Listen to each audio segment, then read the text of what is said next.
Este video trata de muestra aleatoria y primera parte de teorema central del límite. Primero vamos a hablar del muestreo aleatorio simple.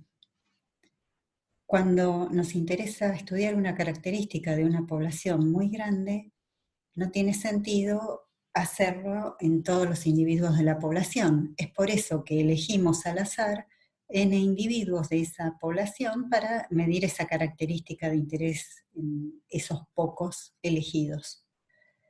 A los resultados de esas mediciones los consideramos variables aleatorias, y a estas variables aleatorias las vamos a llamar x1, x2, hasta xn.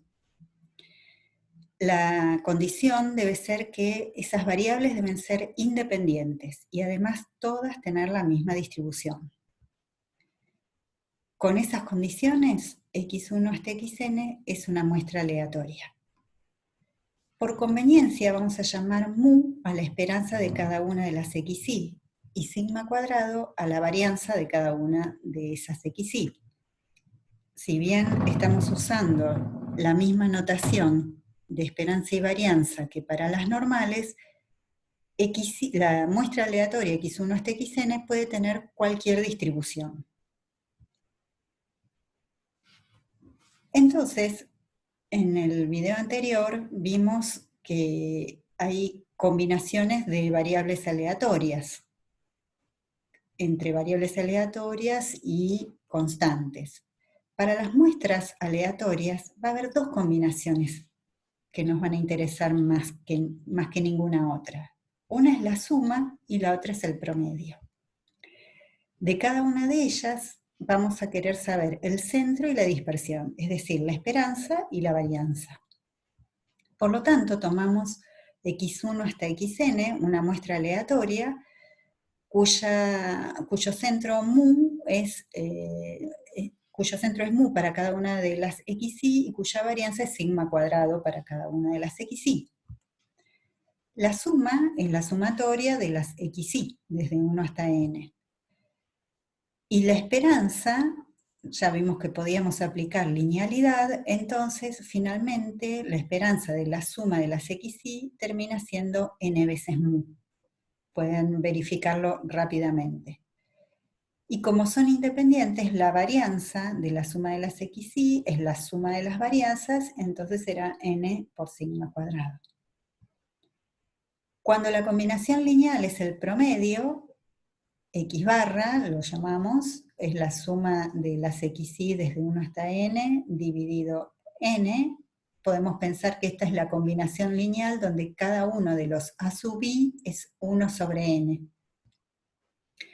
La esperanza de x barra, si aplicamos linealidad, es sumar n veces 1 sobre n por mu, por lo tanto será n por 1 sobre n por mu, y por lo tanto la esperanza de x barra es mu. Y la varianza, haciendo los cálculos correspondientes, será sigma cuadrado sobre n. Vamos a dar nombres a estas combinaciones lineales. Si x1 xn es una muestra aleatoria, la suma la vamos a llamar suma muestral. Entonces, para resumir, la esperanza de la suma muestral es n veces mu, y la varianza de la suma muestral es n por sigma cuadrado.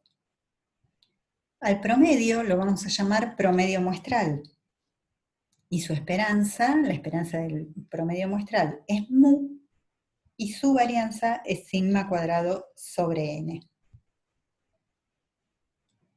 Y ahora sí vamos a introducir el teorema central del límite.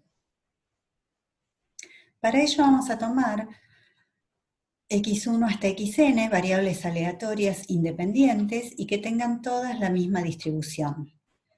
El centro de cada una de las xy será mu y la varianza sigma cuadrado, con la notación habitual. Entonces el teorema dice que para un n suficientemente grande, el promedio muestral tiene una distribución aproximadamente normal con media mu y varianza sigma cuadrado sobre n. Esta es la formulación original del teorema, y hay una variante que habla de la suma muestral. Dice que la suma muestral tiene distribución aproximadamente normal con media n por mu y varianza n sigma cuadrado. Entonces, las hipótesis que deben cumplirse para poder aplicar el teorema central del límite es tener una muestra aleatoria y un n suficientemente grande. Entonces, en esas condiciones dice que el promedio muestral es aproximadamente normal con media mu, varianza sigma cuadrado sobre n, y en la versión suma muestral, la suma muestral tiene distribución aproximadamente normal con media n por mu, varianza n sigma cuadrado. Con esta notación es que hablamos del aproximado. Vamos a ver un poco qué significa esto a través de un esquema de simulación. Lo que estamos viendo acá es una distribución bastante fea porque pega un salto brusco en algún lugar. Este es, el nombre de la distribución es beta, es una de la familia beta, y para esta densidad la media de la distribución está en 2/3.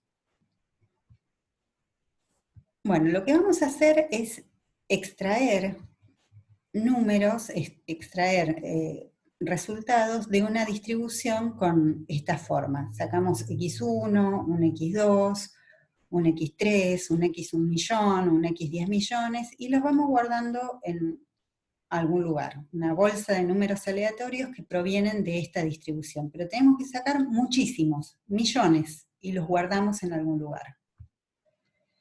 Si yo hiciera un histograma de esos números que acabo de sacar, que acabo de guardar en la bolsa, vería un histograma con esta forma, que es bastante aproximado a lo que era la distribución original.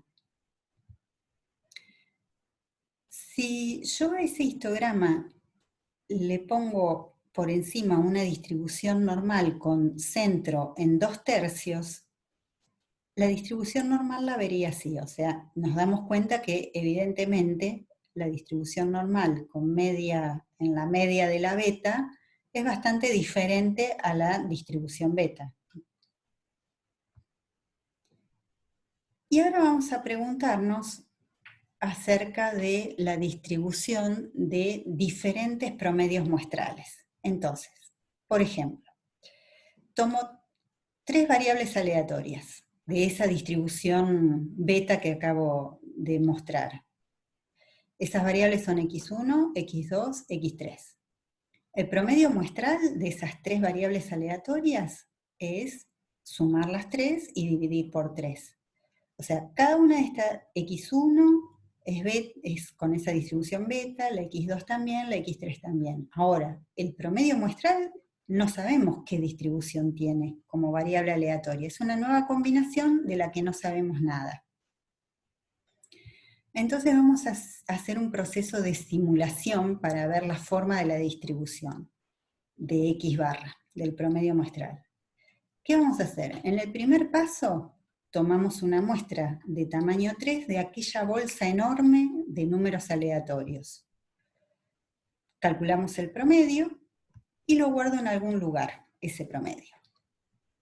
En un segundo paso, tomo otra muestra de tamaño 3, la promedio, y guardo el resultado en ese lugar donde había guardado el resultado anterior. Y esto lo hago muchas veces, por ejemplo, 50.000 veces. En el paso 50.000, tomo una muestra de tamaño 3, la promedio, y con eso guardo el resultado.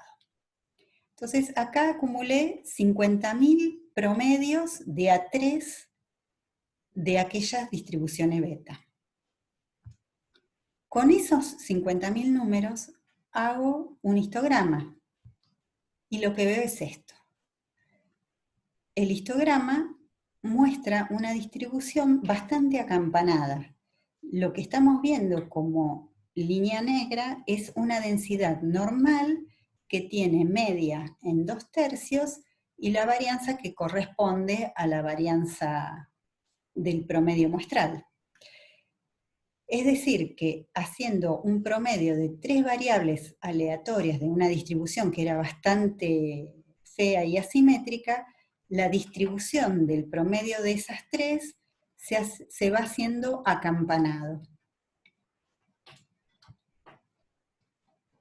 Usamos el mismo procedimiento si el promedio muestral, en lugar de tomar 3 variables aleatorias, toma 5. ¿Sí? Entonces, la distribución de la media muestral, haciendo tamaños de muestra igual a 5, sería con la misma sucesión de pasos, lo único que en cada paso tomo 5 números de la bolsa, los promedio y los tiro. Lo reservo. Así 50.000 veces, con esos 50.000 números hago el histograma y le pongo por encima una distribución normal con media en 2/3, que es la media original, y la varianza que corresponde al promedio muestral con 5. Lo mismo hago cuando tengo tamaños de muestra 10, 15, 20, 30, es decir, que en cada paso vemos que la forma de campana se hace cada vez más aguda y que quedan cosas más adentro de encerradas por la función densidad normal. Se pega cada vez mejor. Entonces, en cuanto más grande es el tamaño de muestra, bueno, mejor responde la distribución de la media muestral a una normal. Bueno, acá terminamos el teorema central del límite, parte 1.